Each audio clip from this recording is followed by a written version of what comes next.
So today I will talk briefly about touch, which is the core topic of my doctoral project. And I say I will talk about it briefly because it's really such an immense subject with big implications that it's difficult to do even a quick overview. But touch is indeed our most corporeal sense and also very much a relational one. So I think it falls nicely into the topic that Belen and me share today, which is the corporeal. I will focus on two of its aspects, which is ambiguity and relationality. By ambiguity, I'm referring to the challenges in its definition, and it's actually what makes it such a fascinating subject to study. And the latter, relationality, reminds us how fundamentally linked we are to others, even when it comes to the very existence of our bodies.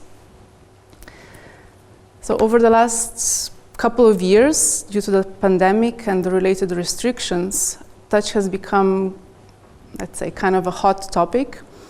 But it has always been an important subject, either in the history of philosophy or in the more recent scientific research. Now, if we look at the different traditions of the treatment of touch, we can find a big range of perspectives that can vary a lot in their fundamental characterization of touch as a sense. And they can also vary a lot in the degree or manners of prioritizing it.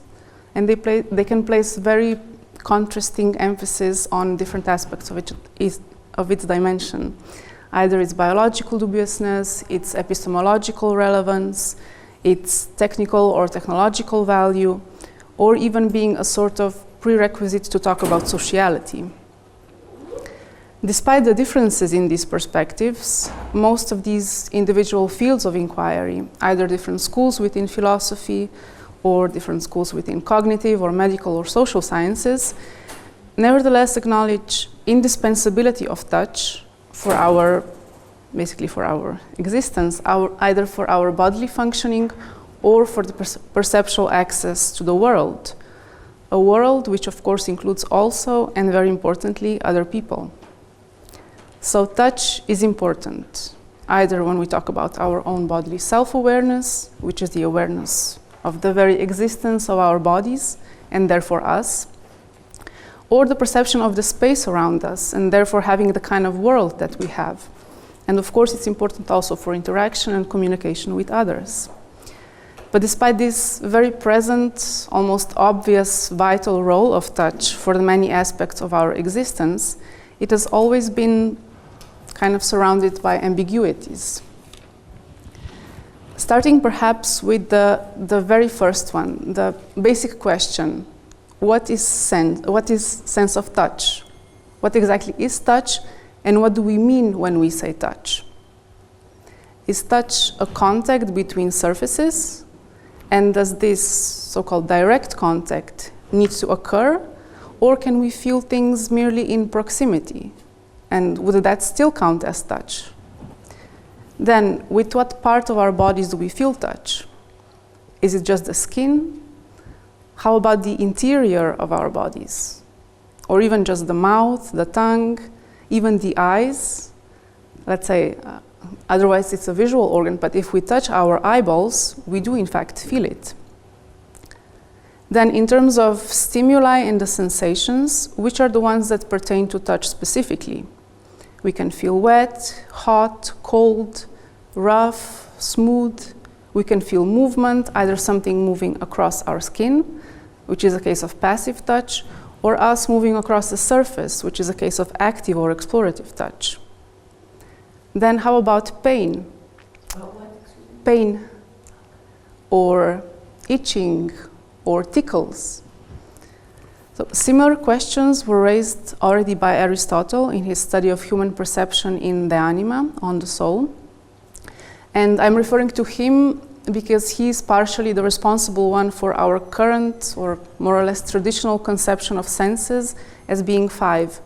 Although there could be more than 5 senses, or simply a different division of perception could be done, or maybe no division at all. But that's already another big topic. So Aristotle's account of the five senses concentrates on their proper sensible objects and the way that the senses operate through a medium and a sense organ. And while in his treatise, vision, hearing, smell, and taste were more easily outlined when it comes to what is their organ, what is their medium, and what is their object. In the case of vision, the organ would be the eyes, and the object of perception is color. And he said that the medium is something transparent, which perhaps is the air. But this was not the case with touch. So his treatment of touch remained somewhat inconclusive in the sense that it posed questions that still echo today. It is not clear whether touch is one single sense, composed of multiple modalities, or whether we should be talking about several individual senses. In regard to the organ of touch, we have skin, of course, but also other tissues and muscles and joints that equally provide the sensations that we understand as belonging to touch. Still, Aristotle, rather than identifying the flesh as the organ of touch, because flesh for him was the medium, he makes a surprising claim that the organ of touch is located further inward, near the heart.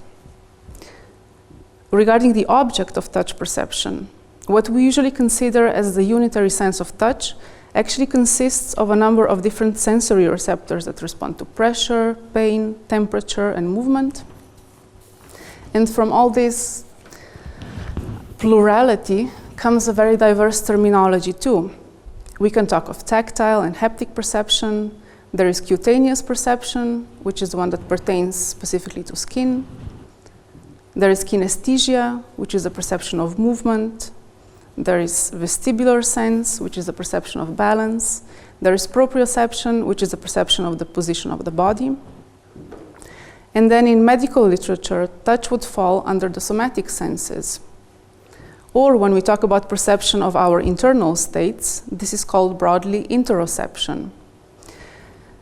So it's not clear, or at least less clear than in the case of other senses, what we mean when we say touch. What I understand as touch, and I often use it as a synonym, is haptic perception in its broader sense, because it allows the inclusion of all the different modes. And also, importantly, there is a common denominator to all these different modalities, which is the body. Touch in any or majority of its forms can be felt throughout our bodies. So in a sense, touch offers an outlining or a mapping of our corporeal existence. And as such, it provides us with the information about our own materiality, our form, our position, our movement, and even the more dynamic aspects of our interiority, like feeling the heartbeat. So it provides us the experience of the body itself and also its relation to space. In the course of our lifetime, although there are some structural and some functional variations, touch nevertheless remains a constant. While living without vision or without hearing is manageable and also imaginable, the same cannot be said for a complete loss of touch. Such cases are really rare and have been even more rarely documented. However, there is a relatively recent example of Ian Waterman, who suffered the loss of touch from neck down as a consequence of a rare nervous system disease. You can actually find a documentary about him I think on internet. It's a BBC documentary. So the experience, as described by him, when he was lying in bed during the first days after he lost his sensory capacities, was comparable to a feeling of perpetual falling.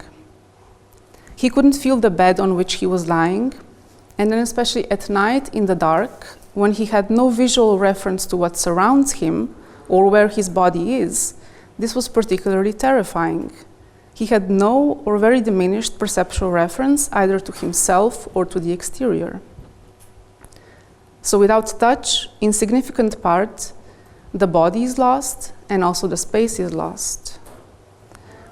Now, even more difficult to imagine is the nature of experience when touch is not once had and then lost, but absent from the start.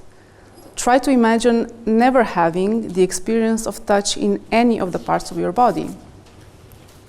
Would that make body and space altogether absent? Or would it all be just a very different world to inhabit? Touch is also said to be the first of our senses to develop. A response to a tactile stimulation can be observed already in an 8-week-old embryo, and also the somesthetic system is the first to initiate its maturation when we are still in the womb. So this implies that before we have the capacity to perceive stimuli from any other traditionally outlined modalities like hearing or seeing, tactile events already affect our developing perceptual system. So it seems that our initial and fundamental interaction with the environment begins there, through touch. And the fact that this first environment is another body, another being or subject, is also quite relevant, and in my view, it sets the grounds for touch being an inherently relational sense. Then, after birth, interpersonal touch has a very important role in several aspects of our health, either biological, emotional, behavioral, or social functioning. And there are many examples of past studies that point to that. So it has really a crucial role in our establishing as wholly functional organisms.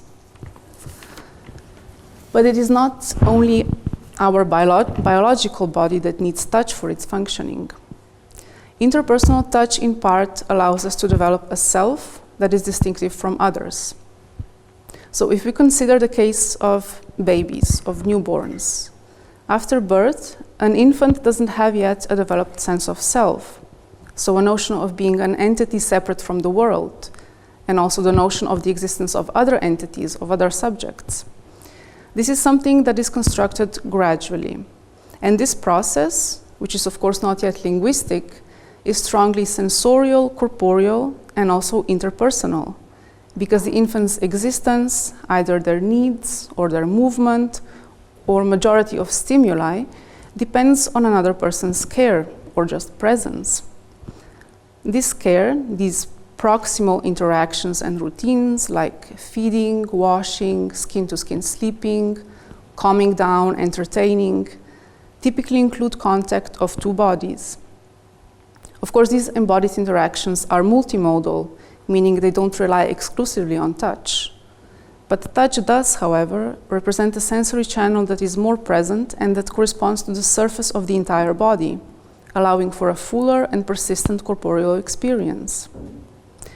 In contrast to gaze or to voice, which can be fleeting or at least not constant or simply not happening, touch does remain a much more consistently present modality. This social touch is likely to have an irreplaceable role in instituting the physical boundaries of our psychological self. Then the further proposal is that as these corporeal interactions simultaneously activate pathways that are related to internal representation of the body, as well as those related to external social world, this serves as an early developmental source, not only for the self-other relatedness and social connection, but also of bodily information regarding the self-other distinction. So touch seems at once a place of connection and also a place of separation, of differentiation. It delineates our physical borders, it encloses us in our bodily self, but it also opens us outward to the other. It allows us the experience of other bodies. And as the frequent observation goes, in the act of touch, we are at the same time touching and being touched, or in other words, simultaneously perceiving ourselves and the other. But in order to be able to do that, to have such perception, there first has to be a distinction that then makes possible a further connection. So to conclude, although it might sound counterintuitive, it is distance that fundamentally defines touch. Or better, the possibility of the experience of touch.